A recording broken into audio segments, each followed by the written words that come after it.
Hi guys, thank you for joining me. So today we're going to do cash envelopes. This was my daughter's idea. I showed her this paper collection and this was her idea of what to do with it.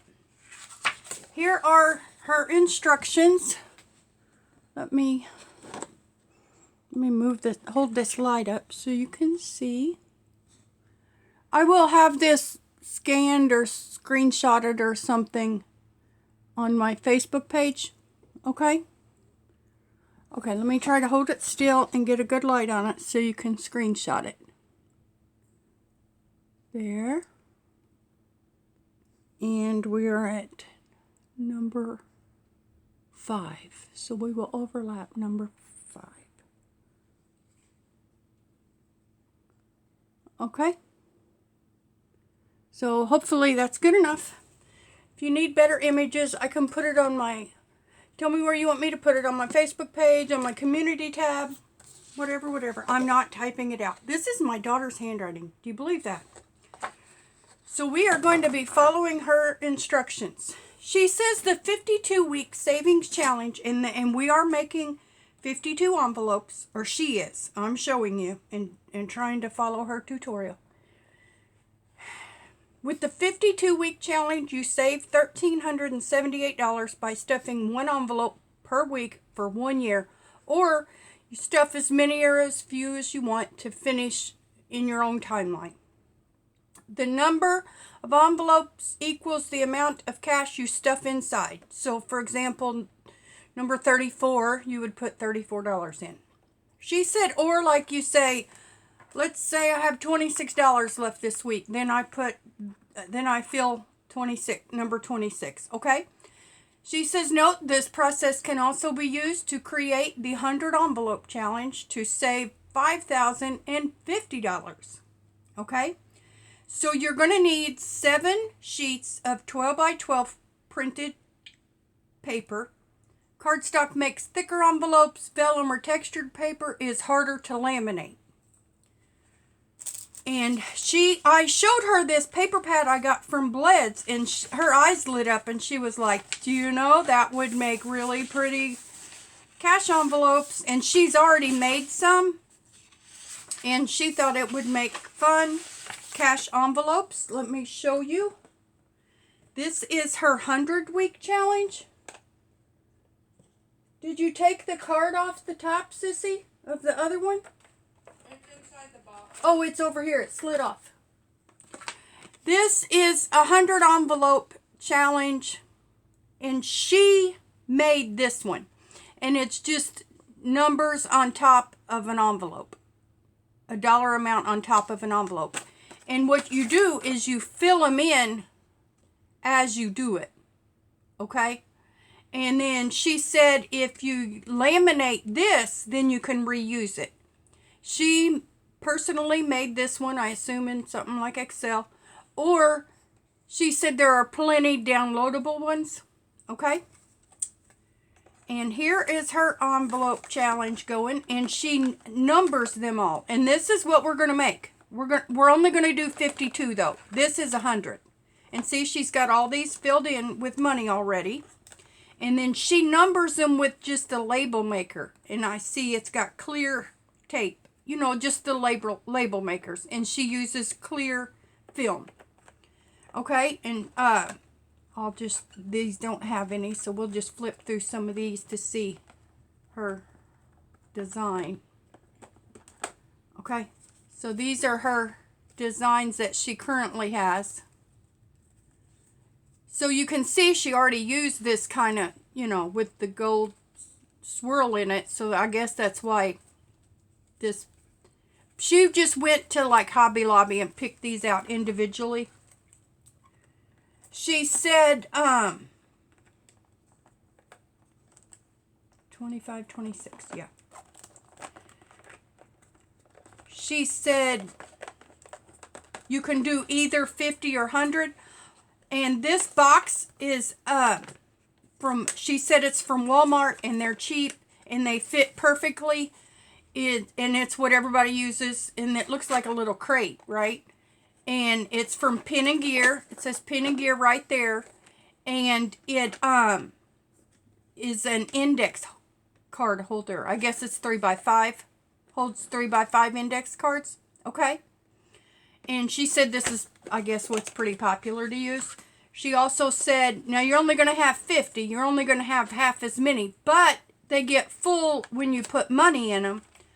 But she said people also store them this way if it's too many to stand up or anything until you get them filled.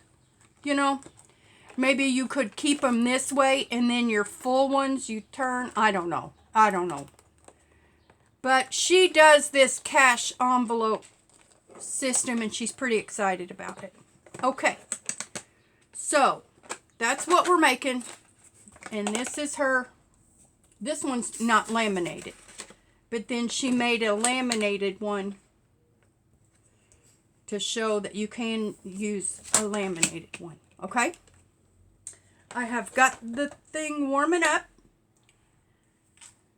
She says you're going to need 7 sheets of paper. Cardstock makes thicker envelopes. Vellum or texture is harder to laminate. You need 9 laminating sheets. These are 3 mil sheets. A laminator, obviously. Paper trimmer. Bone folder and label maker. And I'm going to show you her trick to help seal the edges. So you cut your paper down to 6x3 strips. Okay, and each sheet, each 12x12 sheet, makes 8 envelopes. Okay, and then in total you're only going to use 6.5 sheets. Okay, to do this 52-week. Okay, and she said there was a trick that somebody had to put it up against something to help it fold. Right, let me see. Okay, let me make sure I'm in frame. And she said there was a trick somebody shared that if you hold it up against something flush, then your ends should meet up nicer. Okay, and it looks like that works. Okay. But it is a bit cumbersome. I don't know an easier way to do it, but I can see. I can just see. But I do like her trick, but it's just kind of cumbersome. Let's see if we can get that edge even. Or, of course, you could score these too. But she didn't want to score it. She likes doing this part by hand. Okay. And she gave me all the stages of the process. She started it for me. Isn't that one pretty? But her eyes lit up. She said, you know how you see stuff through your, I guess, like through your lens of what looks good to you, you know? And she said those would make great cash envelopes. She also she also has another kind in a little, she has one for her wallet that is a cash system. And they're like A7 6-ring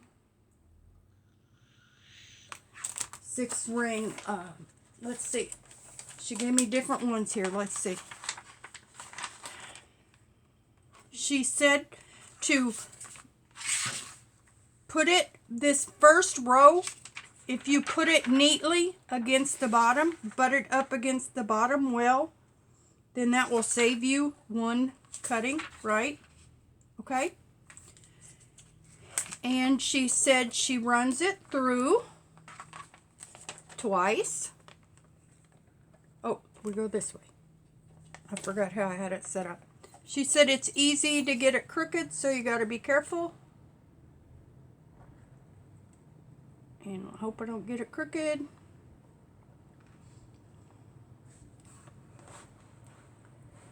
Fold each strip, making a 3x3 tip. Use the guide of your paper trimmer to keep your folds straight. Laminate your envelopes. 6 will fit in each laminating sheet. Make sure your fold is snug at the bottom of the laminating sheet. Note, you may need to run your laminating sheets through the laminator a couple of times, alternating directions. Okay. And then she told me what she does is, oh, her laminator broke, so this has to be propped up. I'm just using a little pencil bag. Okay, she said she flips, okay, it came out like this, and she said she flips it over like that to run through again. And then I'm going to show you some of her tricks.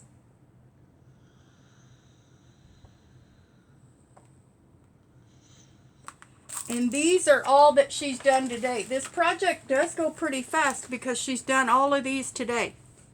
And don't these make pretty envelopes for this? Isn't this the perfect paper for this? I think they look great. I love them. And then these are what you end up with. I'm just showing you stuff while it's still going. And she gets her edges so close, and I'll show you how she, okay, so that's done. All right. I don't know what this one's for. We're not going to load one. We don't need to load one. This one, she already cut the bottom. And I don't remember if she said she, okay, trim your envelopes. Use your paper trimmer and cut about 1/8 beyond the edge. Stay together. No, the fold should be at the bottom of your envelope. Trim at each edge of the paper. Label.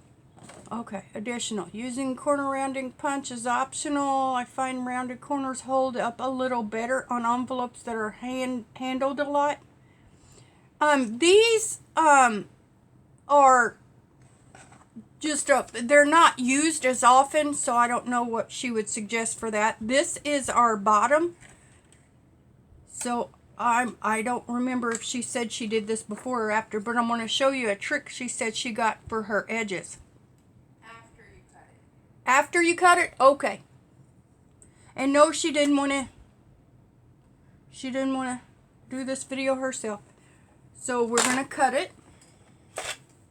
And these are my best scissors for cutting straight. And of course now, watch me not be able to cut straight. You can do this on your trimmer if you want them perfectly consistent, you know. She said she allowed like 1/8 of an inch all the way around. She showed on her trimmer, like she put it up to the line, and then she left it on the other side of the line just to give it a little more room. That side looks a little short. Okay. So then you run it through. Watch this. This is her trick. I don't know if she made it up, but it's pretty clever. A little better envelopes that are handled a lot. Okay, using corner render. If there are many printable trackers online, you can randomly select an envelope each week or pick out the, okay, let me go back to this. So what she does here is she scores the edges down when it's still warm with the bone folder and then runs it through again. And then that helps seal your edges so you don't have that, you know, that bubble around it. You know, this kind of gets rid of that bubble. You know that, if you look at it, it looks like a bubble around it, you know. So this just helps seal it all the way up to the edge if you do it while it's still warm. Okay. And it just seals it. Now, I don't know which way is top on this. Can we tell which side's folded? That looks like a fold. Yes, that's the fold. This is the top. Okay, final answer. This is the top. And I'm just cutting right along. And these are my best scissors for cutting straight. And there. Yep, we did it. Okay, now I have, if you're going to use these a lot, she said she liked rounding the corners. We're going to try our scissor trick to just round it a little bit, just so you don't have pointy edges, you know. So there's one. We got it. How's that? And then these are all of them that she had ready to cut, but I don't feel a need to. And like I said, she's got this many done, this many ready to cut. And she, like I said, she starts at the bottom. That one she didn't do very good. Let's see. This one looks neat at the bottom. To start there. And to keep oriented, she said to have the bottom on all of them. So then you know, because it is hard to tell. Okay, this would be the bottom. It's hard to tell if you don't have them all oriented the same. You have to like look at the pattern and make sure it's following over. You know, it's kind of hard to orient yourself. So she said to make sure you have them all at the bottom, which is a very good tip. I really like her tip too about using the bone folder around the edges. I asked her about you know, a pokey tool doing it too, and she said no, she liked that the bone folder got the whole edge, not just right up next to it. So she did like the bone folder better because it got the whole edge, you know. So there, that's, and it looks like she's got a lot of work to do, and she's gonna make, she said she was gonna give some away, give away a couple of sets. And then her other ones are neat too. So there, this is making cash envelope pockets. How perfect are these? Okay. Thanks for watching. Love you. Bye.